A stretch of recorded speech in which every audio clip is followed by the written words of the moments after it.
Boa tarde.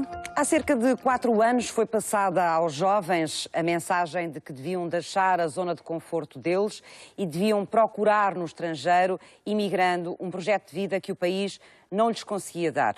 Hoje a mensagem é um pouco diferente. O programa Vem, Valorização do Empreendedorismo Imigrante, traz uma mensagem até certo ponto contrária, a de apoiar o regresso e apoiar também o investimento dos jovens imigrantes em Portugal. E será que eles querem voltar? É a pergunta que fazemos esta tarde.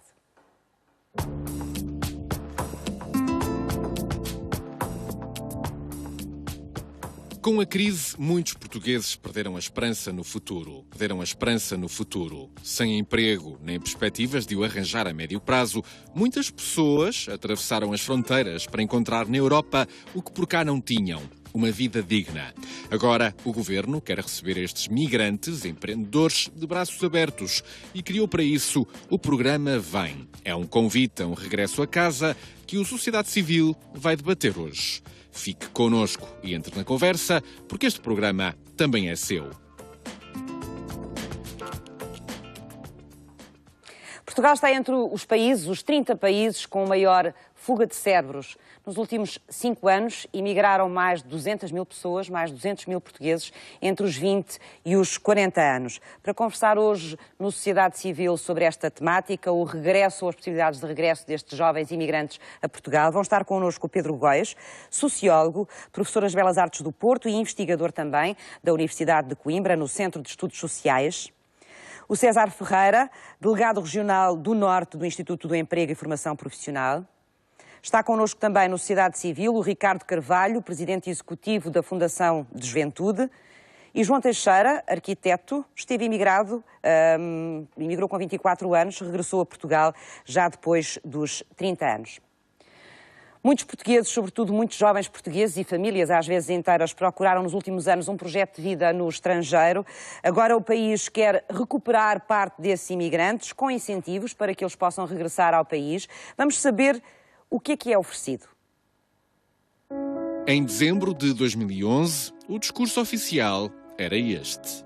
Nos próximos anos, haverá muita gente em Portugal que, das duas uma, ou consegue, nessa área, fazer formação e estar disponível para outras áreas, ou querendo se manter como, sobretudo, professores, podem olhar para todo o mercado de língua portuguesa e encontrar aí uma alternativa. Todos os dias encontramos homens e mulheres portugueses que tiveram mais dificuldades nesta circunstância que nós hoje vivemos de vencer em Portugal e que estão noutros países e que são para nós uma fonte de orgulho. Há muitos jovens portugueses que estão a procurar oportunidades noutros mercados e noutras economias e eu não os posso censurar por isso. Estava feito o convite a procurar novos rumos fora do país.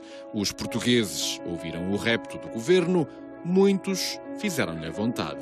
Vou ganhar arredondando, cerca de 2.000 libras por mês. Vou com boas condições, vou com capacidade para progredir na minha carreira e facilidade nesse aspecto. Falta de oportunidades em Portugal, para a minha idade, e criar outras expectativas de realização pessoal noutros países. Austrália. França. É na Noruega. Canadá. Estima-se que só nos últimos 3 anos 140 mil pessoas tenham saído da sua zona de conforto e abandonado o país. 4 anos depois da entrada da Troika em Portugal, o governo quer receber de volta quem partiu. O tempo não podia ser outro que não este, porque foi agora que foram definidos, foi definida a programação do novo ciclo de fundos europeus. Apoiaremos imigrantes desempregados que pretendam regressar a Portugal e o apoio traduzir-se-á justamente num apoio a encargos salariais e não salariais, entre outros. Chama-se Programa de Valorização do Empreendedorismo Imigrante. Enquadra-se num plano estratégico para as migrações e conta com fundos europeus. Promete várias coisas: apoiar as empresas que contratem imigrantes de regresso ao país ou incentivar quem queira criar novos negócios por cá. Lá fora, as reações dividem-se. Não quero aproveitar agora que eles dão incentivos. Será que isso é verdade? Isso que eles estão a fazer?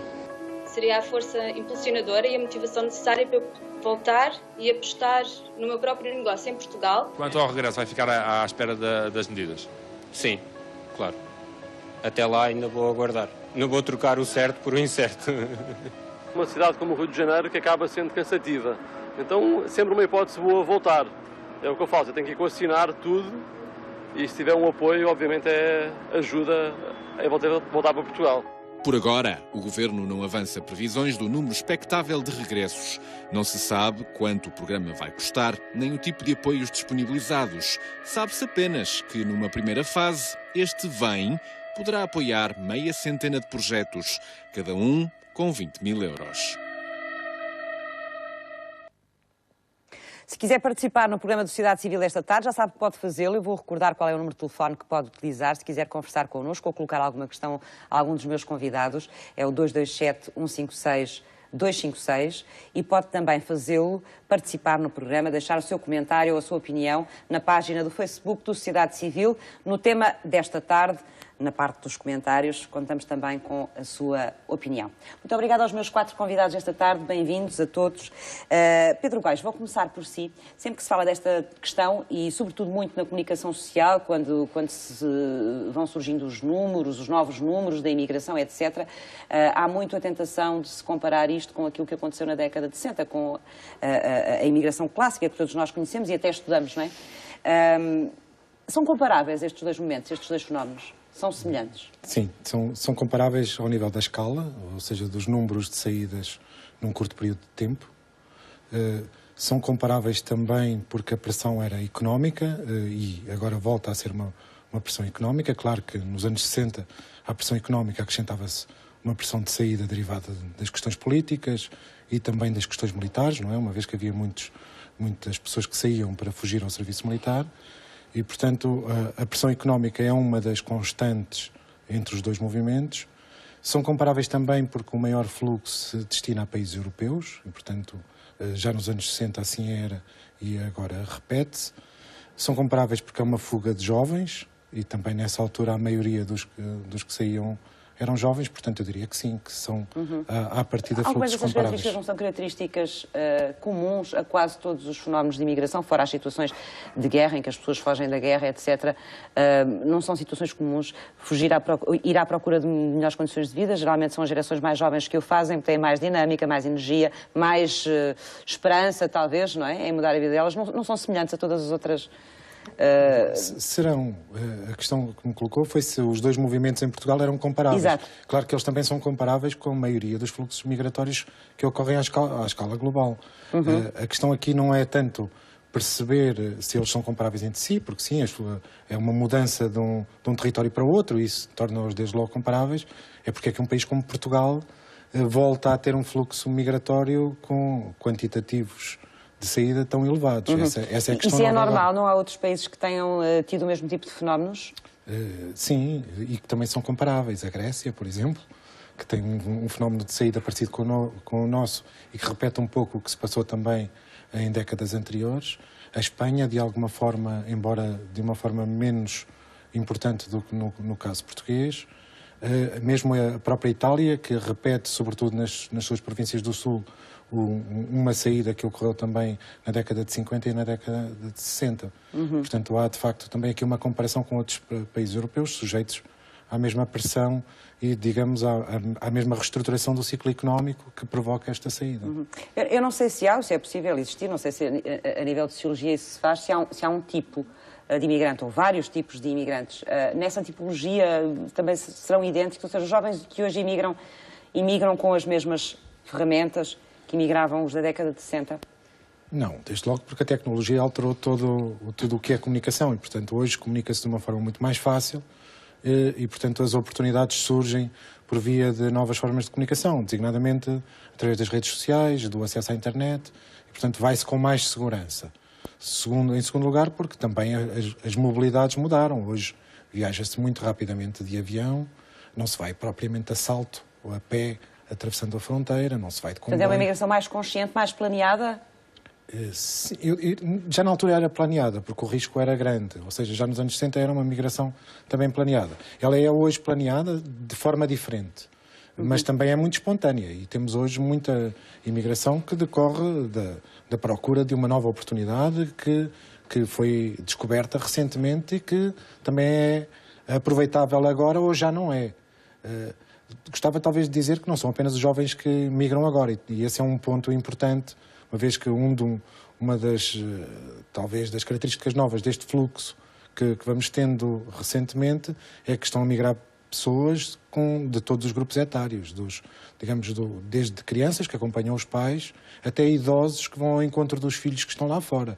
E, portanto, há aqui um grupo muito grande que é, na verdade, uma parte da sociedade portuguesa no seu todo que está a sair. Essa é uma das diferenças. Consegue encontrar outras diferenças para além dessa? Sim, a qualificação. A sociedade portuguesa é hoje uma sociedade muito mais qualificada e, portanto, já não se imigra com uma bagagem cheia de analfabetismo. Portanto, as pessoas hoje saem com as qualificações escolares, e a qualificação escolar dos portugueses é hoje bastante diferente da que era nos anos 60. Há o risco de pensarmos que imigram apenas os mais qualificados, o que não é verdade, imigram todos, também os mais qualificados, porque a sociedade portuguesa é, no seu todo, mais qualificada. Essa é uma diferença significativa, uma vez que é um fator crítico de sucesso para a inserção nas sociedades de destino. Sendo mais qualificados, obterão provavelmente melhores rendimentos, portanto o seu risco migratório é menor. César, bem-vindo. Este programa, o VEM, tem como objetivo atrair o regresso de alguns imigrantes portugueses, mas não de todos na prática, porque o que ele incentiva é sobretudo ao investimento, é ao imigrante que de alguma forma tenha condições para investir no próprio país. Não propriamente aquele que saiu à procura de emprego e quererá regressar por motivos, por exemplo, afetivos ou pessoais, à procura de emprego aqui. Ou não? Ora bem, nós ainda não temos a definição clara do programa VEM, temos indicações muito ainda genéricas. Sim, em termos técnicos não, mas há uma ideia do que é que se pretende. Há uma ideia.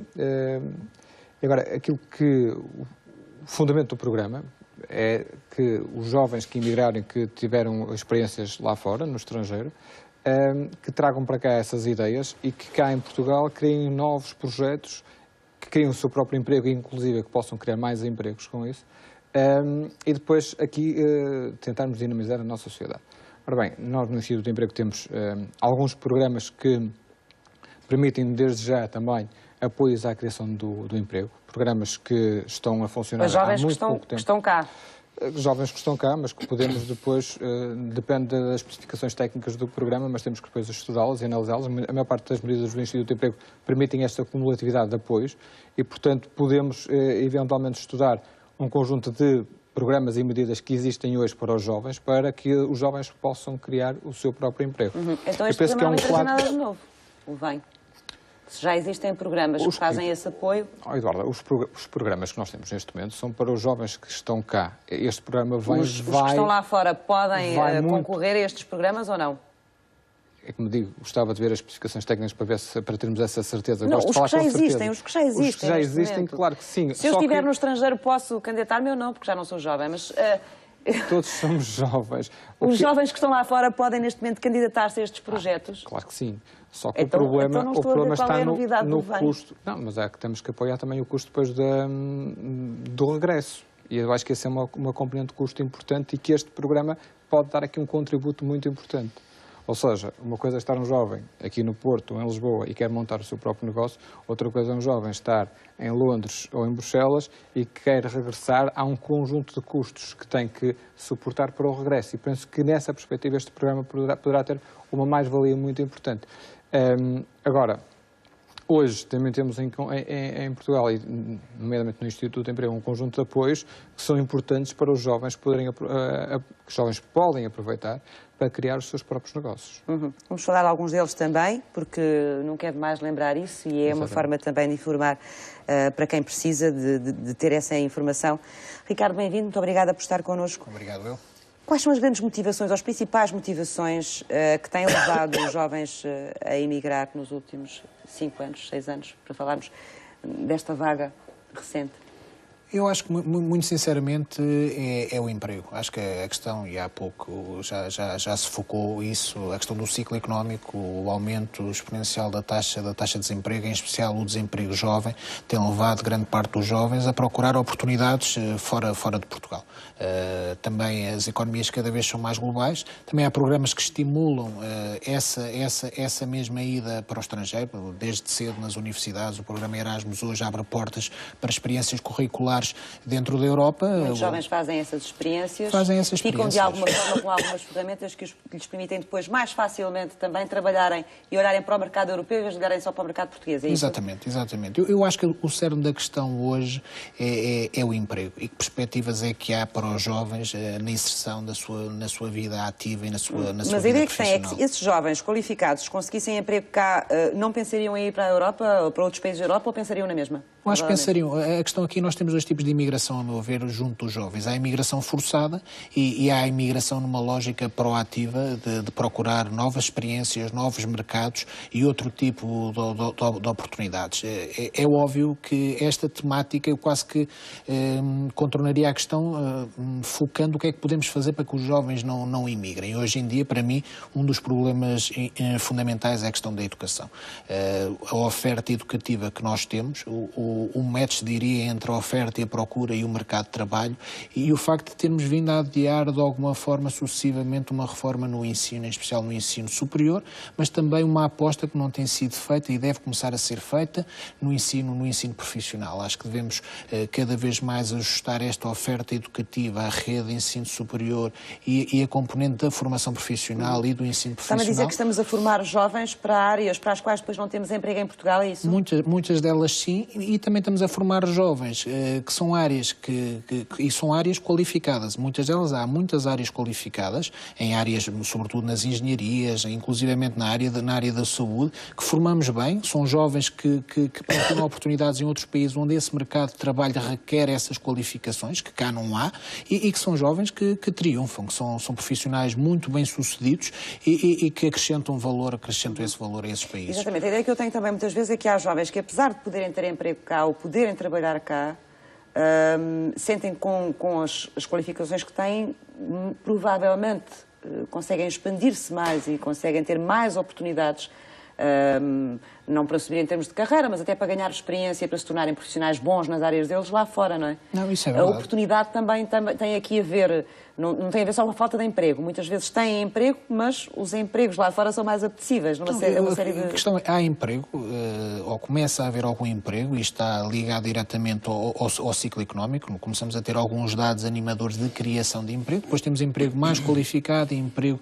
menos qualificado. E mesmo no mais qualificado, por experiência própria de amigos que optaram por emigrar, começamos a ter outro tipo de oportunidades, outra valorização em outros países. Às vezes, em termos de gestão de carreira, é mais fácil ter outro tipo de oportunidades no tecido empresarial num país estrangeiro do que em Portugal. Essa forma como nós dividimos o trabalho em mais qualificado e menos qualificado, às vezes cria um certo estigma em relação às coisas, que é um bocadinho estranho, porque os trabalhos todos eles deviam ser todos qualificados. E são qualificados. Independentemente seja o trabalho que for. Não, mas é um termo que se usa muito, não é? E muitas vezes provoca esse tipo de estigmas entre ter um trabalho de primeira e ter um trabalho de segunda. É como se nós devíamos encarar o trabalho todo de uma outra forma. Mas sabe, como jovens... Porque tudo ele é digno e tudo devia ser qualificado. Não, exatamente. E a questão independentemente de qual seja a tarefa que cada um cumpre. Isso é verdade, por isso é que há pouco focava a questão do ensino. Às vezes a aposta em profissões mais técnicas são uma oportunidade que os jovens cada vez mais começam a abraçar. E não só naquela perspectiva da carreira universitária, do ensino superior,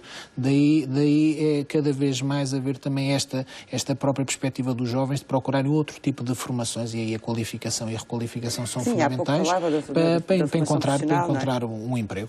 João, bem-vindo. Muito obrigada por estar connosco. O João passou dos últimos 10 anos da sua vida, penso eu, os mais recentes, grande parte lá fora, no estrangeiro, os 7 anos, não é? 7 anos. Eu não sei se quer contar, mas eu gostava de conhecer um bocadinho a sua experiência e de perceber quais foram as motivações que o levaram a sair do país. Antes de mais, boa tarde, e já agora cumprimentar aqui os colegas convidados. De facto, a minha história e o porquê de aceitar numa fase, numa tenra idade, um desafio de 24, de sair da minha zona de conforto, tinha a ver exatamente com aquilo que seriam, para mim, o alargar dos horizontes a nível profissional, de poder construir uma carreira com um processo de aprendizagem muito mais enriquecedor. De facto, que não conseguia ter esse... Aqui, já na altura, e por isso acho que é um tema que se vai repetindo, eu já na altura tinha esta sensação que a entrada no mercado de trabalho, na minha área específica de formação, que era a arquitetura, ia ser bastante complicada. E o exemplo é claro para toda a gente. No ano em que eu entrei para a universidade, na Universidade de Lusíada do Porto, éramos 500. Numa instituição, éramos 500. Ora, é claro que o percurso faz-se em pirâmide. Acabavam por sair, no ano que entraram 500, saíram 50. O percurso, há muitas desistências neste percurso, mas de facto a tendência do mercado era já de um abrandamento, mas de facto parece-me que falta e continua a faltar, por quem lhe cabe legislar, criar regras, estabelecer de facto cotas reais sobre o que é que o mercado pode precisar. Há aqui de facto que fazer um estudo a médio e a longo prazo, independentemente da cor, de perceber quais são as necessidades reais do país e depois adequar a formação e as vagas. Diga? E o que é que se faz aos outros jovens? Podemos encaminhá-los para outras áreas da sociedade. Para outras áreas? Para outras áreas. Mas são cheias, não é? De facto, isto que nós vendemos... É interessante, mas é preciso perceber, ao fazer esse filtro, não é? Só precisamos de formar 100 arquitetos por ano. Portanto, só vamos deixar entrar... Faz-se isso com medicina, repare. Com medicina faz-se. Quer dizer, a média de acesso a um curso de medicina é de 18,6, certo? Ou 18,3. Mas depois há muitos jovens também têm que ter acesso à formação. É lógico, e podemos entrar aqui numa discussão se um aluno de média de 18 será ou não melhor médico que um aluno que tem média de 13. Poderemos entrar nessa discussão, não é para esse programa. Profissional, não é? É uma forma de barrar, de facto, o acesso. Quer dizer, por estipular que as condições de acesso são, de facto, muito difíceis de alcançar, o que se passou com a arquitetura foi exatamente o mesmo. O que aconteceu foi que, por outro lado, na mesma altura em que a média se batia em termos de patamar com a de medicina, se abriram uma série de cursos nas universidades privadas, onde o acesso era basicamente... Portanto, o João sentiu, quando estava a estudar arquitetura, que provavelmente no seu futuro, ou no futuro próximo, quando terminasse a sua licenciatura, teria dificuldade em penetrar no mercado de trabalho em Portugal. Como muitos outros, por haver muitos arquitetos recém-formados, é isso? Não seria tanta questão da dificuldade, seria a perspectiva de facto conseguir construir alguma coisa que significasse para mim. Isto porque uma razão óbvia, a minha família sempre trabalhou muito nesta área, não seria por isso, se calhar, a dificuldade de entrar nesse mercado. Agora, quando me apareceu esta possibilidade de ir para fora, no caso, na altura, para a Polónia, começar um projeto de raiz, do zero, de facto foi uma aposta. Eu, na altura, questionava muitas vezes se a pessoa que estava, de facto, a apostar tinha consciência do que é que estava a fazer. Quer dizer, passei por muitos momentos de facto... Como é que surgiu essa... Foi também em conversas. Eu sempre trabalhei no meu processo, durante o meu processo de formação, sempre trabalhei. E, a certa altura, era impossível a compatibilidade de horários entre o meu trabalho em part-time e a minha formação. Daí que tenha deixado. Acontece que eu trabalhava 5 horas por dia e aquelas 5 horas a mais, no fundo, não se refletiam em nenhuma mais-valia para mim. Então eu decidi encontrar outro trabalho que, de facto, me permitisse continuar a ter as minhas coisas. Sabe que isto, depois de começar a trabalhar, é muito difícil. É como quando saí de casa dos pais, voltar.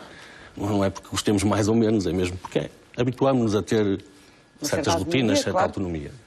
E foi nessa nova procura de qualquer coisa que seria temporária, seria um part-time, que surgiu esta possibilidade e, graças a Deus, correu de uma forma fantástica. Já vamos depois também perceber, vamos parar aí na Polónia e vamos daqui a pouco saber o que é que aconteceu, como é que foi essa sua aventura, pelo menos nos primeiros tempos, quando se aventurou a sair, e já agora com que espírito é que saiu.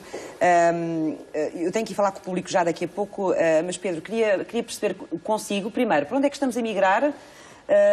Disse-me que era a Europa, mas os nossos países de referência continuam a ser os mesmos ainda. E já agora, porque sei que é uma área que trabalha muito, que é a questão da lusofonia, como é que a imigração, esta nova onda de imigração, se tem diluído em termos de lusofonia, não tem? Tem, sim. Tem, de facto, o fenómeno de Angola é conhecido e, aliás, também em Angola começamos já a ter alguns efeitos do ciclo económico angolano a mudar e começa a ter já efeitos no retorno de alguma imigração e provavelmente no abrandar das saídas de Portugal em direção a Angola. Moçambique, que tem um fluxo interessante de migração. Em ambos os casos, algo interessante que estudaremos seguramente no futuro, que é de alguns setores específicos terem tido uma influência muito grande. A construção civil, decrescendo em Portugal, exportou uma parte da sua mão de obra sedentária para estes países. E isso é, Angola e Moçambique? Angola e Moçambique, isso é muito interessante. Os outros países africanos de língua portuguesa menos, porque de facto são países com uma escala muito pequena. Depois na Europa, uma substituição da França dos anos 60 pela Inglaterra e mais especificamente pela Grande Londres atualmente, onde há uma população muito grande portuguesa, jovem, qualificada. A França manteve ainda assim uma imigração recorrente, provavelmente com as mesmas origens familiares dos anos 60, foi mais fácil encontrar uma rede de acesso ao mercado de trabalho. O Luxemburgo é um fenómeno conhecido, onde a população portuguesa é uma parte significativa da mão de obra do país. A Suíça, que permanece. E depois, talvez este seja o dado mais interessante deste novo momento de saídas, é uma diversificação muito grande dos destinos, não é? E há portugueses hoje um pouco Temos destinos novos, alguns surpreendentes, não? Por exemplo? Surpreendentes não diria, mas o Médio Oriente é um destino novo e muito forte, não é? Todos os países ligados aos Emirados Árabes Unidos são bastante fortes. A China, como o reverso da medalha desta troca económica, é também um fenómeno bastante interessante. Um certo retorno dos países do norte da Europa, onde teria deixado de haver números significativos de portugueses e estão a voltar, a Dinamarca, a Suécia, a Noruega, a Finlândia. Os Estados Unidos, que voltaram a ser um destino de imigração, até porque pela ausência de visto de entrada nos Estados Unidos, o que não acontecia no passado, as pessoas podem ir tentar a sua sorte e se não resultar voltam. Tem mais facilidade, não é? Tem mais facilidade. O Brasil, o tal outro gigante da lusofonia, que volta a ter números significativos da imigração portuguesa. E é também interessante que haja esse retorno, não é? No caso da França, 3 décadas depois, mas no caso do Brasil, quase 100 anos depois, volta a ser um número interessante. Muito tempo depois. Eu já regresso aqui à vossa companhia. Vou agora conversar também com a minha audiência hoje aqui no Sociedade Civil. E hoje temos connosco aqui alguns jovens que passaram, não sei se ainda estão a passar, alguns pela Fundação da Juventude e fizeram formação apoiada pela Fundação da Juventude. Olá, bem-vindo. Como se chama? Marcos Soares. O Marcos esteve a fazer um curso através da Fundação, não é? Sim. Não sei se já terminou já. Já terminei. Terminei em 2009. Que curso é que fez? Cozinha e pastelaria. Cozinha e pastelaria. Era um sonho? Era aquilo que queria fazer? A certa altura cansou-se dos estudos? Não, era um sonho. Era um sonho ser cozinheiro, sim. Portanto, fez esta opção muito por vontade própria, não é? Sim. Não como uma saída, tenho que fazer qualquer coisa. Não, desde muito novo quero ser cozinheiro e consegui tirar 2 cursos. De onde é que vem esse gosto? Não lhe sei explicar, simplesmente... Não é dos programas da televisão? Não é dos programas televisivos. É anterior? Não, desde os meus 6 anos gostava de cozinhar. Não sei explicar. E cozinhava em casa? Sim. Gostava bastante de cozinhar, surgiu uma oportunidade de tirar um curso de cozinha, entrei no curso, dediquei-me ao máximo ao curso. Como é que soube deste curso na Fundação? Através da internet. Foi pesquisar e procurar até encontrar aquilo que queria? Exatamente. Fez formação durante quanto tempo? Formação 2 anos e meio. Uhum. Foi forte ainda, não é? Ainda foi bastante trabalho. Foi forte, mas valeu a pena. Valeu a pena. E enquanto estava a fazer o curso, estava a pensar já, e agora? O que é que me vai acontecer? Quais vão ser as minhas saídas em termos profissionais, ou não? Eu, quando estava a tirar o curso, estava a estagiar, e quando estava no estágio, deram uma oportunidade de ficar a trabalhar no local de estágio. Portanto, fiquei a trabalhar durante... O estágio é de quanto tempo? O estágio era durante os 2 anos e meio. Do primeiro ano era sempre 1 dia, o segundo 2 dias, depois no final do ano era 3 dias por semana. E através desse Passava estágio... mais tempo no estágio do que... Sim, mas nós temos que passar por essa experiência do estágio. As aulas servem para ensinar as bases e o estágio serve para aprendermos cozinha. Exato. E através desse prática, estágio... não é? Para pôr as mãos na massa. Exatamente. Neste e caso, nós precisamos dessa prática para poder evoluir e para sermos grandes profissionais, pelo menos falo da minha parte. Graças aos estágios que a Fundação disponibilizou, eu consegui tirar, e ainda hoje consigo exercer essa profissão da melhor maneira. Portanto, teu tanto nas vistas...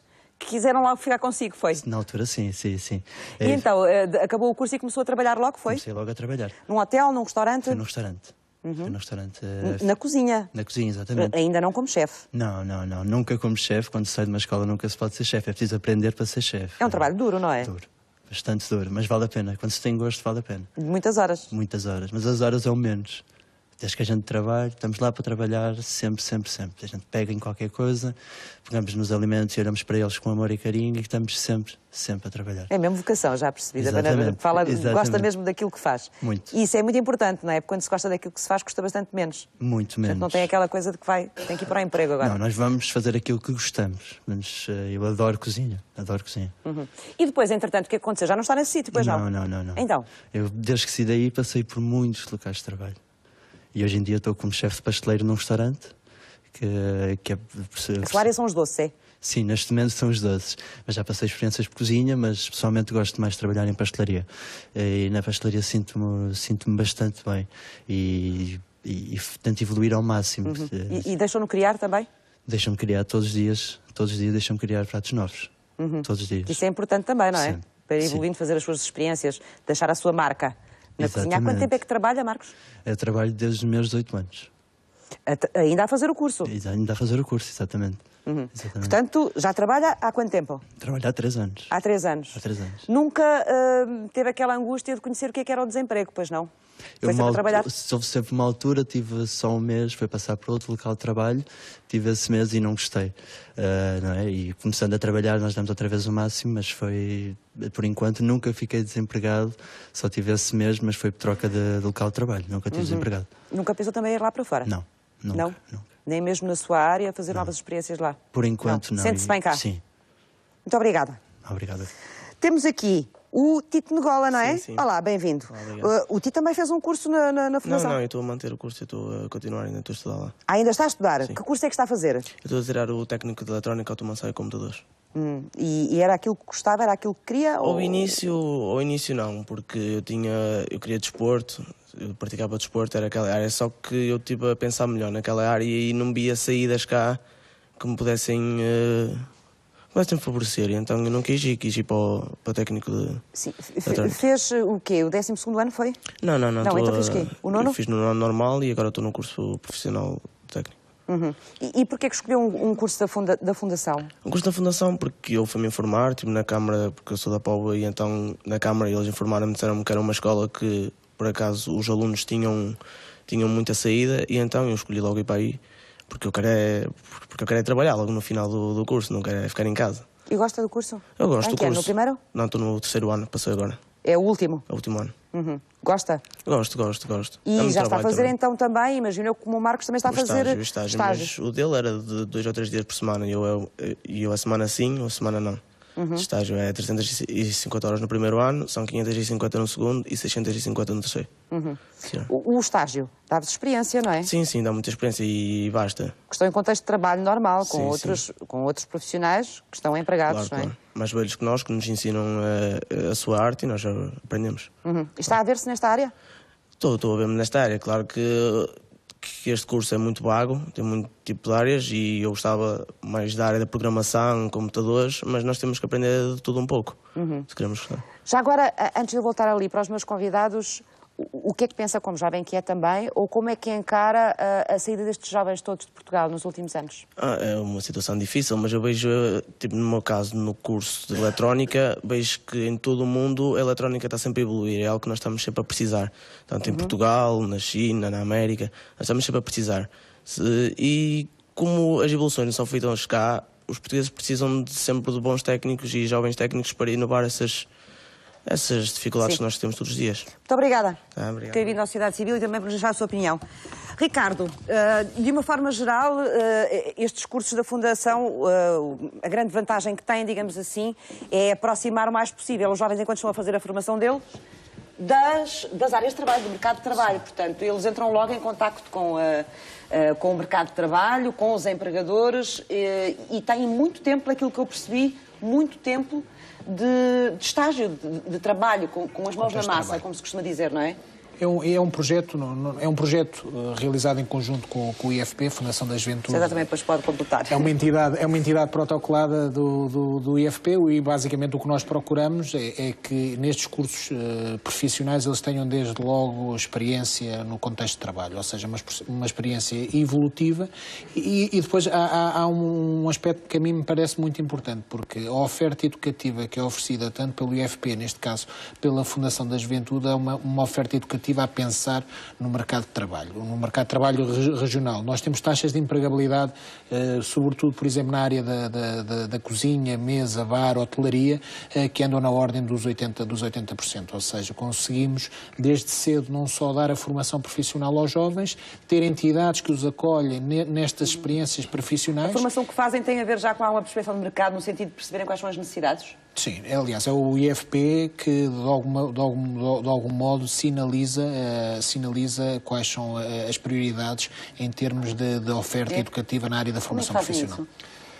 Eduardo, nós normalmente ouvimos os conselhos consultivos locais que nós temos nos centros de formação profissional e depois os serviços de emprego locais identificam para cada conselho quais são as áreas prioritárias que estão a ser mais pedidas pelas empresas e depois também fazemos uma análise estatística dos inscritos em todas as áreas profissionais. Então, trabalham isso conselho a conselho?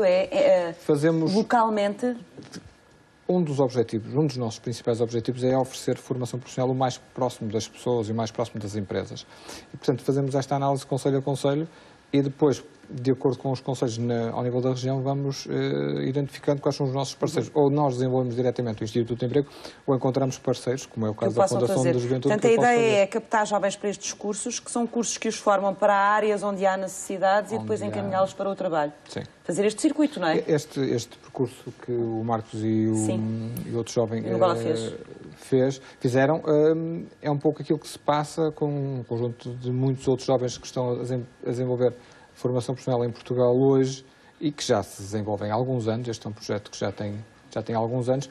A grande vantagem que eu vejo neste projeto, foi aquilo que eles também identificaram logo, porque passaram por ela, é a relação que tem com a empresa, com o emprego e com o posto de trabalho, e que aquilo que aconteceu com eles é que também aquilo que acontece com muitos jovens, que é assim, os próprios locais de estágio são os primeiros postos de trabalho onde eles desenvolvem o seu primeiro emprego, não é? Muitas vezes.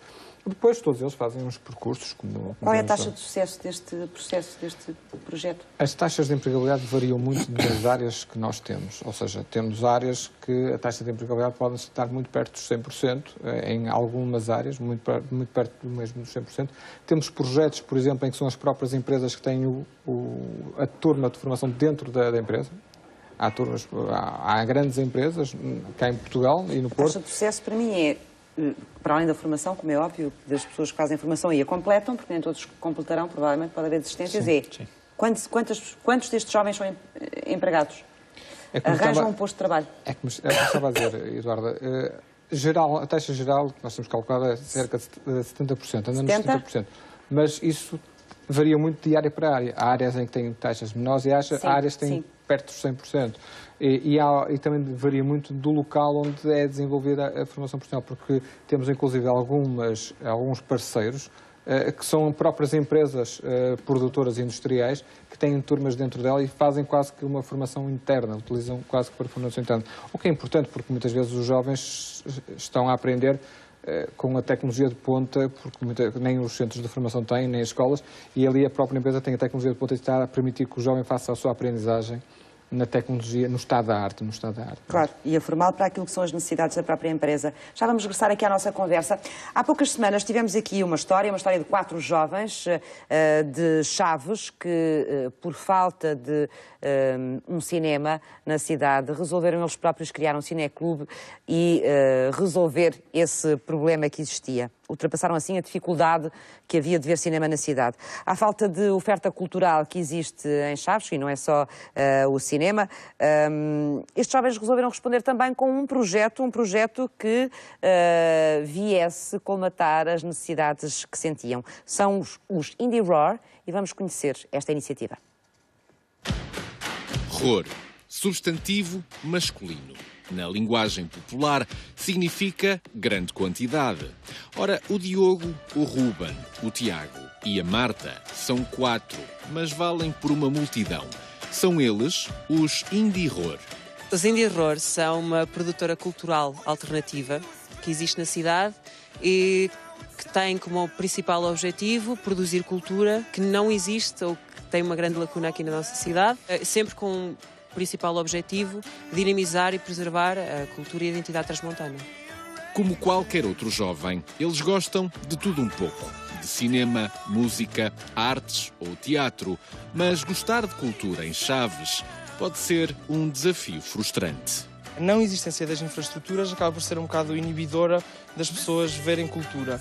Mas também as poucas infraestruturas que há nem sempre se consegue fazer porque não tem público para tal. É preciso envolver as pessoas de maneira a que elas também se sintam parte de fazer cultura e não só assistir, ter um papel ativo na produção cultural.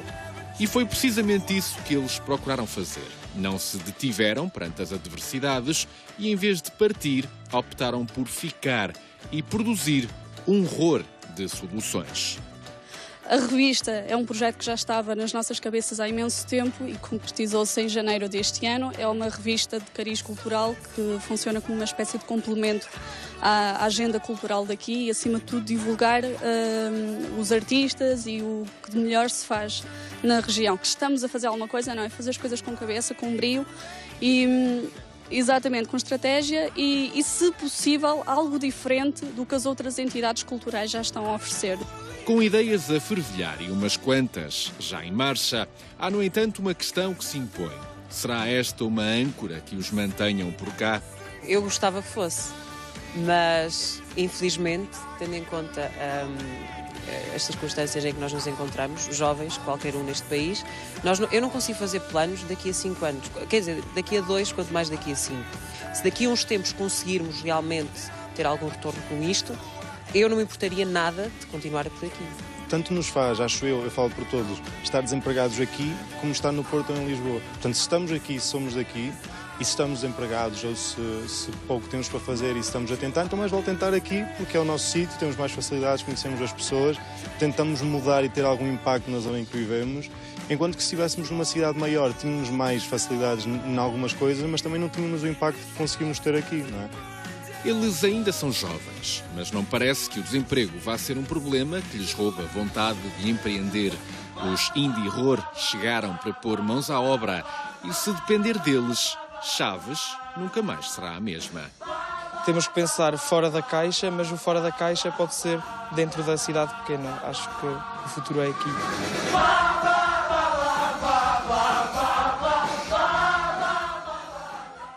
Um exemplo de 4 jovens que preferiram não sair, preferiram ficar, neste caso no meio pequeno, e terem nas suas próprias mãos o futuro e tentar transformar o espaço e o sítio onde vivem. É uma opção e pode ser uma opção de sucesso também, pelo menos até agora tem sido. Vamos conhecer mais alguns exemplos de alguns jovens que têm estado a fazer formação ou que já fizeram formação através da Fundação da Juventude. Olá, bem-vindo. É o Rui, não é? Exatamente. Rui, já acabou a sua formação? Já. Basicamente isto consistia num estágio de verão, que fui conheci através da Fundação da Juventude. Estive a fazer numa empresa de distribuição logística, que foi a Rangel. Basicamente aquilo... Essa formação que está a falar é diferente da do Marcos e da do Tiago Negola, não é? Porque eles foram mesmo fazer um curso profissional. Exatamente. E no seu caso não, foi à procura de outra coisa. Que tipo de experiência procurava? Exatamente. Eu procurava simplesmente... Pronto, eu estava a acabar o meu primeiro ano de mestrado e já sentia aquela necessidade do contato com o mundo empresarial. Em que área já agora, Rui? Eu estou a trabalhar na área... estou a estar na área de Economia e Gestão Internacional. Sim. Que até vem um bocadinho no contexto que estamos aqui a falar. Aproveitei a oportunidade. Basicamente aquilo passaria por ser um estágio de 3 meses. Felizmente, passado 3 semanas, já me tinham dado a oportunidade de ficar lá 1 ano. Portanto, foi uma excelente oportunidade. E acabou por ser aquilo que... já tivemos uma oportunidade de falar no aniversário da Fundação da Juventude. E ficou a trabalhar? Exatamente. Basicamente consistiu na que eu chamo a janelinha, que foi o termo que eu usei quando tivemos o aniversário da Fundação da Juventude. Basicamente foi aquela oportunidade que tivemos e depois com o empenho, como há bocadinho a Marta também estava a falar, e com a dedicação, tudo surgiu. E tudo foi pelo melhor. À procura de mais experiência na prática. Sim. Não é? Mas empenhou-se, mostrou aquilo que valia e acabou por ficar. Mesmo não sendo esse o seu objetivo na altura.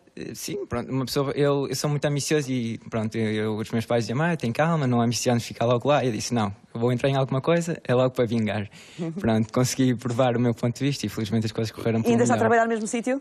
Sim. Tem sido uma boa experiência? Sim, tem sido ótimo, especialmente pela equipa que tive e tudo mais, desde o primeiro momento que me abraçou muito bem e tem valido imensa experiência, sem dúvida. O que é que pensa destes 5 anos que passaram e da forma como os jovens saíram do país? ao longo deste tempo? Eu vou ser honesto. Quando tive a oportunidade de falar aqui da questão do programa Vem, dei-me um bocadinho ao trabalho de pesquisar qual era o propósito do programa e eu fiquei um bocadinho... A questão do empreendedorismo surgiu muito nesta questão agora aqui da recessão e tudo mais. E eu penso que o termo empreendedorismo surgiu para darmos solução ao desemprego. E nós temos que ter atenção que o empreendedorismo é a criação de novas startups. Se formos a ver os números, que não enganam, 99% delas acabam por falir. Ou seja, só uma é que sobrevive. Vamos estar a tentar conduzir os jovens ou novas pessoas para esse caminho quando pode não ser o caminho mais correto. Por outro lado, assim, a minha ideia que eu tenho, e estar numa empresa muito grande, é que uma boa startup tem que ter um network muito forte e tem que haver muitas competências técnicas, de contacto com o mundo empresarial, coisa que ainda poucos jovens ou pessoas com poucos anos de experiência profissional têm. Isso poderá ser... Provavelmente temos que reformular muito daquilo que se faz nas escolas, não? Eu penso que sim. A questão de falar agora das escolas também é outro ponto, porque eu há dias estava a ver uma notícia muito interessante que vai aqui um bocadinho de encontro ao que estávamos a falar, um bocadinho da especialização técnica. Não é questão de ser qualificado ou não, é especialização técnica. Que é, por exemplo, eu vi as grandes empresas portuguesas, no caso eram a PT, era a Sonai, o Grupo Amorim, se eu não me engano, eram estas três, que já não andavam à procura naquele momento de somente pessoas qualificadas, andavam à procura de técnicos, já andavam a fazer parcerias, muito à semelhança do trabalho que tem sido feito pela Fundação da Juventude. Eu acho que esse vai ser o caminho, vai ser aí que vamos ter a trabalho cada vez mais especializado, não é? Exatamente. Olá, boa tarde, como é que se chama? Boa tarde, chamo-me Cátia Coelho. Também fez um curso destes, um estágio destes de verão, foi? Sim, fiz um estágio de verão o ano passado, não foi na minha área, porque eu sou de Direito, mas não ia perder a oportunidade de conseguir integrar no mercado de trabalho e conseguir ver como é que as coisas funcionam, então decidi apostar. O estágio... Foi um estágio no Centro de Formação Manuel António da Mota e consistiu no apoio ao secretariado e à divulgação, que não tem nada a ver com a minha área. O direito não ajudou em nada? Acho que não. Sinceramente, naquela parte, acho que não. Principalmente o meu curso, é um belo curso, posso dizer, mas é muito extenso, é muito teórico e eu senti, e sinto ainda que sou agora finalista, senti muita falta de prática e de uma melhor inserção no contexto de trabalho, o que é que realmente se passa. E apesar de não ter conseguido um estágio na área de Direito, decidi entrar na mesma. Não havia? No Porto não havia nenhuma possibilidade de fazer estágio em Direito, então por isso decidi na mesma apostar e fazer em divulgação e secretariado, para ver como é que são as coisas. Muito obrigada. Vou voltar então ali ao meu painel de convidados. João, vamos continuar a ouvir um bocadinho da sua história. Gostava de a conhecer também um pouco melhor. O que é que aconteceu quando foi para a Polónia? Diga-me lá. Estranhamente, quando fui para a Polónia, acho que até as minhas expectativas mais positivas foram claramente ultrapassadas, largamente ultrapassadas. Acho que o sucesso, se puder ser medido desta forma... Não foi com medo? Não receava? Não, e daí, se calhar, voltando um bocadinho atrás, a conjuntura era diferente, ou melhor, mesmo a minha conjuntura pessoal. Eu não emigrei na altura por obrigação ou por solução, foi por opção. Okay? Um ato voluntário, não é? Acho que foi um ato voluntário. Eu imagino tendo estado nos pés de quem saiu daqui, que quando foi uma decisão pensada, ponderada, falada, quando eu decidi de facto sair e tive o apoio de toda a gente, porque se calhar também, de outra forma, se calhar também não ia. Precisava ter meios próprios para o fazer?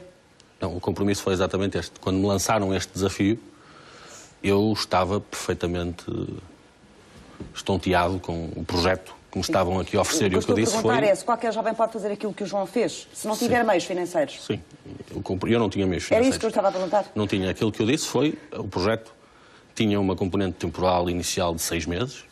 Vamos fazer uma experiência, é uma empresa que vai começar, uma área de negócio nova. E o que eu disse foi, olha, eu não posso pagar para ir, porque isto é uma formação excelente, no fundo, quase no seguimento dos trabalhos. Pagaram-lhe a viagem? Pagaram-me tudo e deram-me uma remuneração que era, na altura, suficiente para eu me poder manter por lá. E foi esse o compromisso que eu assumi também comigo, foi, se são 6 meses, vamos de facto fazer o teste e depois daqui a 6 meses voltava para Portugal? Não pensava. Mas havia já ia com a ideia de ficar mais tempo. Um grande ponto de interrogação de como é que eu agora vou responder a tal desafio. Mas com uma vontade, de facto, de fazer, independentemente da forma e do meio. Correu excepcionalmente. E depois o que é que aconteceu a seguir à Polónia? A seguir à Polónia, o grupo também foi crescendo, foi criando áreas de negócio noutros países e surgiu esta necessidade de criar um departamento comercial centralizado para, no fundo, representar a marca nestes diversos mercados.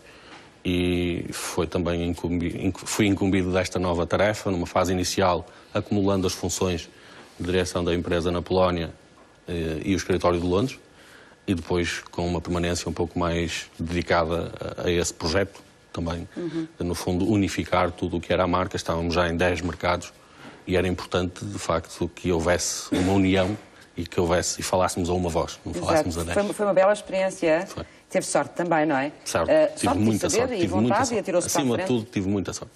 Tenho noção. Vamos pôr em linha connosco uma espectadora que está pronta para participar também e que está a ligar-nos de Itália, de Roma. Fabiola Maciel? Sim, sim. Olá, boa tarde. Bem-vinda. Antes de mais, obrigada. Antes de mais, deixe-me agradecer o facto de trazerem para este programa este tema que é tão importante. E também cumprimentá-la a si e aos convidados em estúdio. A Fabiola é uma portuguesa imigrada? Sim, eu saí de Portugal há cerca de 2 meses. Vim para a Itália. Neste momento sou hospedeira de bordo. A minha formação é em jornalismo. Tenho uma licenciatura, também um mestrado. E saí de Portugal porque estava cansada de fazer estágios, de ofertas de emprego que são falsas, não são um emprego. E principalmente, e para mim este é o maior problema, porque o emprego não é valorizado. Nós somos muito qualificados e no final não temos um retorno que nos valorize. E esse para mim foi o meu maior problema, porque eu quero mais, sempre achei que merecia mais, sempre quis ter uma experiência no estrangeiro, mas nunca imaginei que fosse forçada a fazê-lo. Mudou completamente de área? Mudei completamente de área, sim, sim. Foi para Roma já com emprego? Sim, sim. Fiz um curso ainda em Portugal e depois vim para Roma já com emprego. Como é que está a correr? Está a correr muito bem, apesar de ser um emprego. Sinto que estou a ser formada novamente, primeiro porque estou a aprender uma nova língua. O italiano também para mim sempre foi um objetivo de vida e neste momento estou numa cultura diferente, ainda que também latina, mas a valorização do emprego aqui é muito diferente. Nós trabalhamos as horas que temos de trabalhar, somos valorizados. É muito, muito diferente. O ambiente é muito, muito diferente de Portugal. Aqui não estou a falar nos jovens a irem embora, claro que há uns ou outros, mas não na dimensão que há em Portugal. Eu já percebi que foi, mas não era a sua vontade de ir, não é? Não. Se pudesse optar, não era essa a sua vontade? Sim, não era a minha vontade para já. Eu tenho 26 anos, sempre quis, tal como disse, vir para o estrangeiro, mas não tão cedo. Sempre pensei que faria o meu curso, tentaria por tudo arranjar um emprego e de facto fiz muitos estágios e trabalhei também durante 2 anos, mais ou menos 2 anos, mas cheguei a um ponto que pensei, não quero ganhar 500 euros e trabalhar de noite e de dia sem pensar em mais nada e não ser valorizada, porque na verdade eu não estava a ser valorizada por tudo o que sou e porque eu quero trabalhar também. E portanto achei que era a altura certa de sair. Ouvi também aí sobre o novo programa do governo, mas apesar de não sabermos muito sobre isso, choca-me muito que a única coisa que saibamos é que temos de voltar para Portugal, mas é para investir em Portugal, não porque vão investir em nós. Nós vamos criar o nosso próprio negócio. Eu não quero criar o meu próprio negócio em Portugal. Eu saí de Portugal precisamente porque não tinha dinheiro para criar uma vida, para daqui a uns tempos ter uma vida estável. Foi por isso que eu saí. Portanto, eu não quero voltar para Portugal para investir em Portugal. Eu quero que invistam em mim e que me valorizem por tudo o que eu sou. Fabiola, espero que corra tudo bem. 2 meses também são pouco ainda, com certeza vai ter outras experiências importantes enquanto estiver em Itália e muito obrigada pela sua participação. Muito obrigada. Não sei se alguém quer pegar nesta ideia que a Fabiola deixava. Voltar para investir, não, eu quero é que invistam em mim. Também já investiram nela, não é? De alguma forma, porque toda a formação, a maior parte das pessoas, o Estado investe, nós todos investimos, não é? Nas gerações mais jovens para as formar.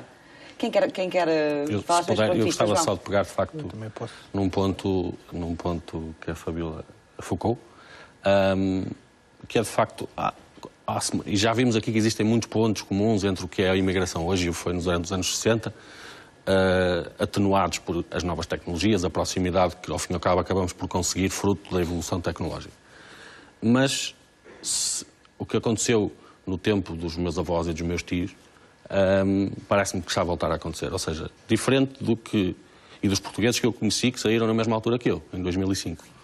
Saíamos todos com uma vontade de voltar, porque era de facto uma opção, não foi uma solução, não foi um escape, foi uma opção.